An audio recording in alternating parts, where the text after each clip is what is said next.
ఓం నమో భగవతే వాసుదేవాయ. కృతిపతి నిర్ణయం.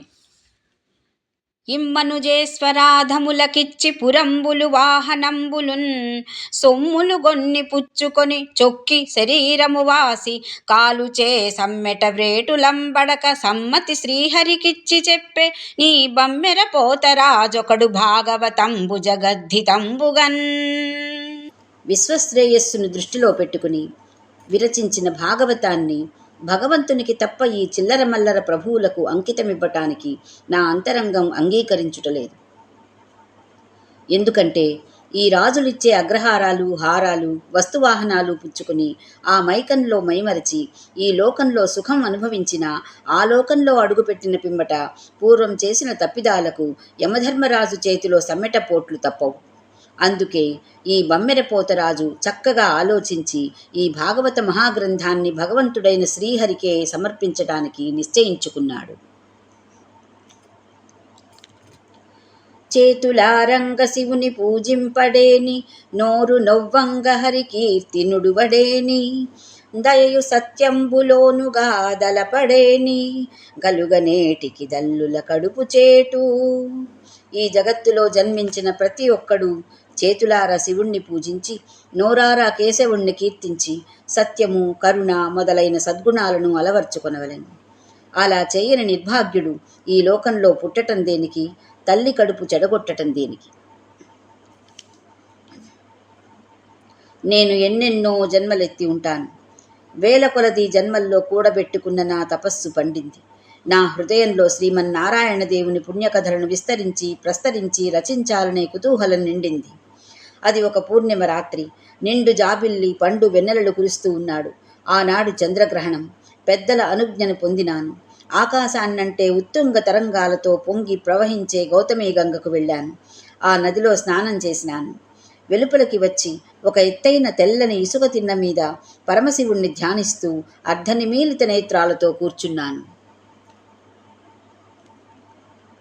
మెరుగు చెంగటనున్న మేఘంబు కైబడి నువిద చెంగటనుండ నొప్పువాడు, చంద్రమండల సుధాసారంబు పోలిక ముఖమున జిరునవ్వు మొలచువాడు, వల్లీయుతమాల వసుమతీజము భంగి పలువిల్లు మూపున బరగువాడు, నీల నగాగ్ర సన్నిహిత భానుని భంగి ఘన కిరీట ముదలగలుగువాడు, పుండరీక యుగము బోలు కన్నులవాడు, వెడదయురమువాడు, విపుల భద్రమూర్తివాడు, రాజముఖ్యుడొక్కరుడు నా కన్నుగవకునెదురగానబడియే.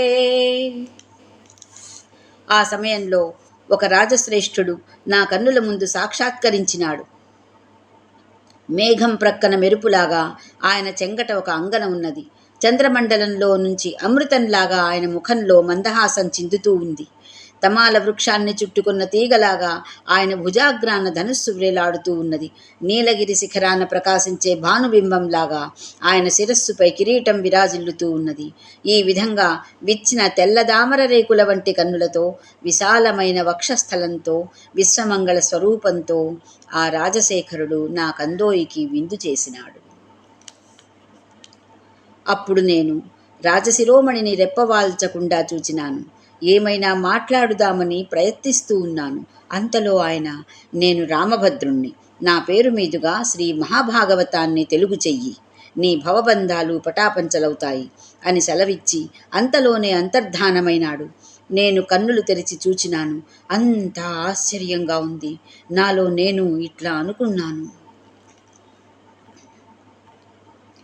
పలికెడిది భాగవతమట, పలికించెడివాడు రామభద్రుండట, నే పలికిన భవహరమగునట, పలికెదవే రెండు గాథ పలుకగనేలా. ఆహా, ఏమి నా అదృష్టం! పలికేది పరమ పవిత్రమైన భాగవతమా? పలికించే ప్రభువు కరుణాసముద్రుడైన రామభద్రుడా? పలికినందువల్ల భవబంధాలు పరిహారమవుతాయా? అటువంటప్పుడు వృధాగా మరో కథ పలకటం దేనికి? భాగవతమే పలుకుతాను.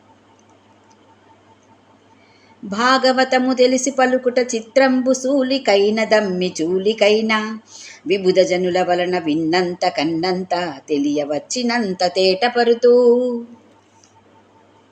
అయితే చిత్రమేమంటే, శివుడే కాని పద్మభవుడే కాని భాగవతాన్ని చక్కగా సమగ్రంగా తెలుసుకుని చెప్పలేరంటే ఇక నా సంగతి వేరే చెప్పాలా?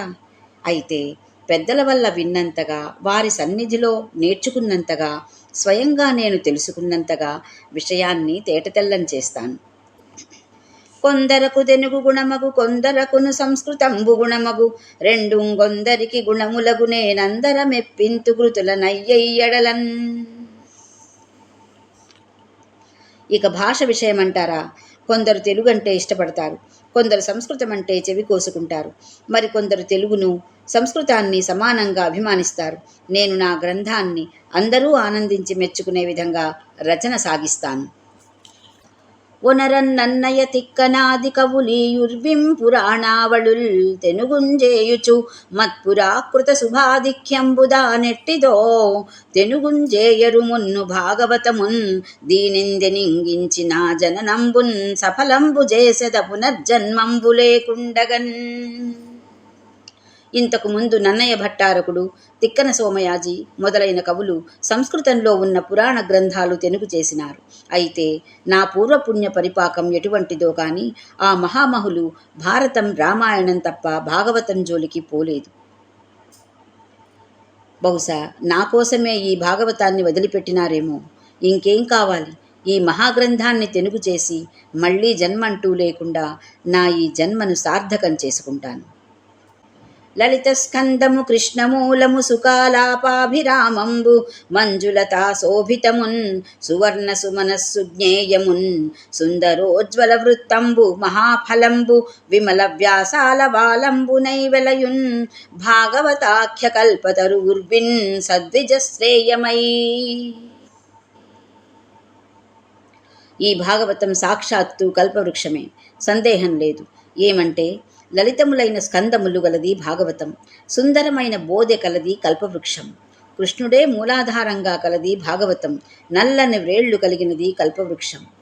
సుఖమహర్షి యొక్క ఆలాపాలతో మనోహరమైనది భాగవతం, చిలుక పలుకలతో రమణీయమైనది కల్పవృక్షం, సౌందర్యంతో సంశోభితమైనది భాగవతం, సుందరమైన లతలతో శోభిల్లేది కల్పవృక్షం, చదువుకున్న సహృదయులకు చక్కగా తెలుసుకోదగినది భాగవతం, మంచి రంగు గల పువ్వులతో గ్రహింపదగినది కల్పవృక్షం, సుందరము ఉజ్వలము అయిన ఇతివృత్తం గలది భాగవతం, సుందరము ఉజ్వలము అయిన గుండ్రని ఆకారం కలిగినది కల్పవృక్షం, కైవల్య రూపమైన గొప్ప ప్రయోజనంతో కూడినది భాగవతం, పెద్ద పెద్ద పండ్లతో కూడినది కల్పవృక్షం, పవిత్రుడైన వ్యాసుల వారే ఆధారంగా కలిగినది భాగవతం, స్వచ్ఛమైన వ్యాసంతో కూడిన పాదు కలది కల్పవృక్షం, ఉత్తములైన ద్విజులకు శ్రేయోదాయకమైనది భాగవతం, సుకపిక శారీకాది పక్షులకు శ్రేయస్కరమైనది కల్పవృక్షం.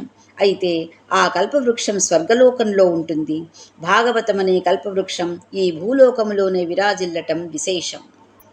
ఈ ప్రకారంగా ప్రకాశమానమైన భాగవత మహాపురాణమనే పారిజాత మహీజాన్ని సమాశ్రయించటం మూలాన, శ్రీహరి విశేషంగా అనుగ్రహించటం మూలాన నా జన్మ చరితార్థమైనదన్న సంగతి చక్కగా అర్థం చేసుకున్న నేను ఆ నదీ ప్రదేశం నుంచి కదిలి కొన్నాళ్లకు ఏకశిలా నగరానికి తిరిగి వచ్చినాను. అక్కడ గురువులు, వృద్ధులు, పండితులు, బంధువులు మొదలైన పెద్దల అనుజ్ఞ అందుకున్నాను. ఓం నమో భగవతే వాసుదేవాయ.